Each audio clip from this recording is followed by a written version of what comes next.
Yan na, kay na marinade na good. Nga nalas 4 na. So, panahon na para tikangan ang paglutuhan akong lechon belly. So, naging putos ko ana ini tin foil. Nga nigbubutang ko niya air fryer.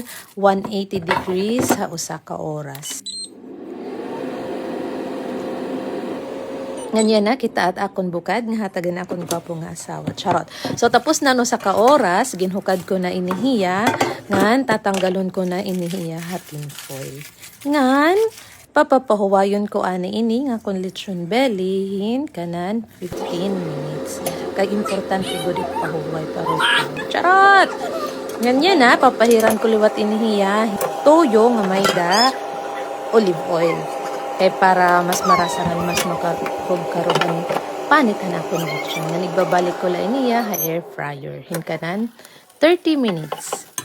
Ganyan na, luto na. Charot! Nakaka-excite. Adi na, luto na. Warigod ako maningod to kay para damot ako niya na nga kaon niya na nga panihap. Priorities, mga mare! Badaw, karasa good.